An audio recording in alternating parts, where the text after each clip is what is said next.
O Brasil inteiro já sabia disso, mas dessa vez a confirmação veio da boca do próprio Lula. Alexandre de Moraes é prioridade para o governo. Eu já vou mostrar o momento em que Lula admitiu isso, mas vamos por partes. Na manhã de hoje, quarta-feira, o governo Lula realizou mais uma reunião ministerial. E o presidente da República, ao fazer sua fala de abertura, conversou com seus ministros como se aquilo não estivesse sendo transmitido ao vivo. Veja só o que ele disse. Mas o dado concreto é que o ano eleitoral vai ser o ano da verdade.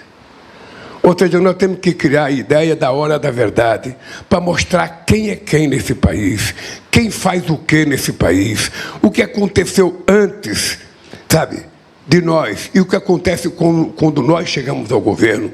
Qual foi a mudança que houve na economia, na educação, na saúde, no transporte, sabe, nas políticas de inclusão social, na igualdade racial, na mulher, nos indígenas, nos quilombolas, o que aconteceu na verdade. Sabe, é importante que a gente tenha noção que nós precisamos fazer com que o povo saiba o que aconteceu nesse país. Eu tenho a impressão que o povo ainda não sabe. Eu tenho a impressão que nós ainda não conseguimos a narrativa correta para fazer com que o povo saiba fazer uma avaliação das coisas que aconteceram nesse país. Agora pense aqui comigo. Se neste ano de 2025 o orçamento reservado pelo governo Lula somente para a própria publicidade, lembrando que isso sai do bolso do povo brasileiro, já saltou da casa dos 500 milhões de reais anuais para 876 milhões de reais, e mesmo assim Lula acha que ainda não encontrou a narrativa correta para convencer o povo, quanto de dinheiro público será gasto então em 2026 para que o petista garanta a sua reeleição? E não se esqueça que no ano que vem, além da verba para publicidade estatal, nós, cidadãos, ainda teremos que bancar o saldo bilionário de fundo eleitoral, que será utilizado por Lula e por todos os outros candidatos também. E aí, você acha isso justo? Pois é, mas se a declaração de Lula nessa reunião de hoje foi ruim, as que foram feitas por ele ontem foram ainda pior. Para começo de conversa, eu não sei se você está lembrado, mas na semana passada, Lula teve a coragem de dizer que ninguém viu ele falando mal do seu antecessor em nenhum momento. E nós fizemos, sem reclamar.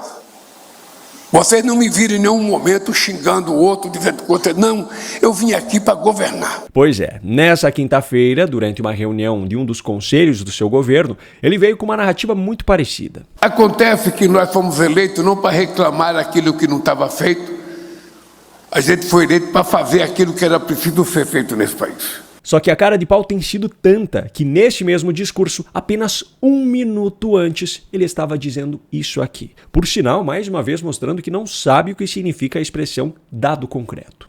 Porque o dado concreto, companheiros, é que quando nós chegamos aqui, dia 1º de janeiro de 2023, era como se nós tivéssemos chegado num açude para beber água e não tivéssemos encontrado água.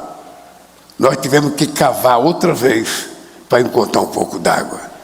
É como se chegássemos numa roça para trabalhar e não tivesse nada, nenhuma pequena enxada para que a gente começasse a tirar os carrapichos ou a carpinar para plantar o que a gente comer. Eles tinham praticamente dizimado quase tudo nesse país. Pois é, mas a pior parte da história ainda estava por vir. E antes de mostrá-la, eu peço apenas um minuto da sua atenção para esse recado importante. Vender a própria opinião e até mesmo seu compromisso com a verdade para aqueles que ocupam o poder já se tornou rotina nesse país, não é mesmo? Como se isso não bastasse, quem insiste em seguir denunciando a corrupção acaba sendo punido, enquanto aqueles que realmente praticam crimes continuam blindados. Mesmo assim, ainda há quem insista em se manter firme e forte nos seus princípios, como é o caso da Gazeta do Povo. Enquanto escândalos bilionários simplesmente somem das manchetes como se fosse mágica e a história é reescrita, a Gazeta continua mostrando aquilo que a grande imprensa prefere esconder e continua enfrentando os poderosos, questionando as narrativas oficiais e defendendo o direito do povo de saber a verdade. Além do seu jornalismo independente, a Gazeta ainda traz colunistas de peso, que expõem o que está por trás de cada decisão política e analisam os principais acontecimentos com profundidade. E agora vem a melhor parte. A Gazeta liberou uma condição simplesmente inacreditável. Por apenas R$1 por mês nos 6 primeiros meses, você garante o seu acesso a todo o conteúdo exclusivo do jornal. Para isso, acesse gazetadopovo.com.br/Paulo ou aponte a câmera do seu celular para o QR Code que está na tela. Eu vou repetir, gazetadopovo.com.br/Paulo ou o QR Code que está na tela. Com apenas R$1 por mês nos 6 primeiros meses, você tem acesso a todo o conteúdo do melhor jornal do Brasil. Assine agora mesmo a Gazeta do Povo. Bom, como eu falei lá no início do vídeo, durante este evento de ontem em Brasília, Lula acabou admitindo aquilo que, no fim das contas, todos nós já sabíamos. Quando você tem uma situação de nervosismo, a arma mais importante é a chamada paciência. Os chineses nos ensinam isso. E é importante que vocês saibam que eu acho que nós tivemos uma atuação muito importante. E depois do tarifaço, eu já tive 3 reuniões com o presidente Trump,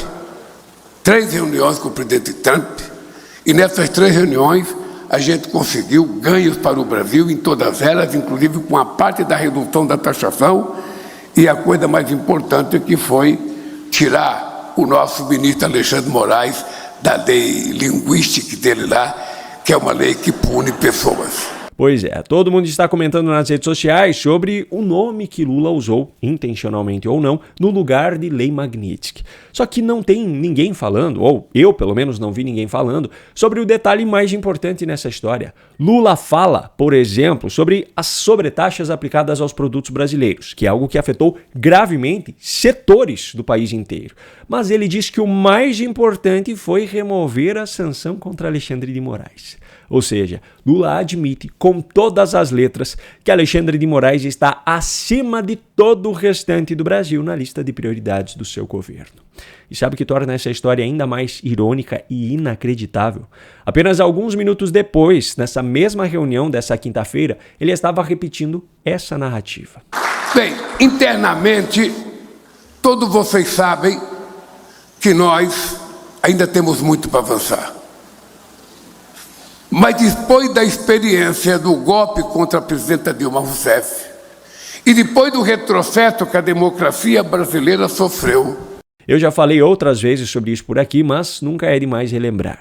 Quando chama de golpe o processo de impeachment de Dilma, Lula está acusando a Câmara, o Senado e o STF de serem golpistas, pois o processo foi aprovado pelo Congresso, como prevê a Constituição, e a Suprema Corte reconheceu sua legalidade. E se Lula considera que o impeachment foi um golpe, consequentemente ele considera que Temer foi um presidente golpista e, consequentemente, que a indicação de Alexandre de Moraes ao STF foi ilegítima. Ou seja, Moraes não deveria ser ministro. E aí, o que você pensa sobre isso?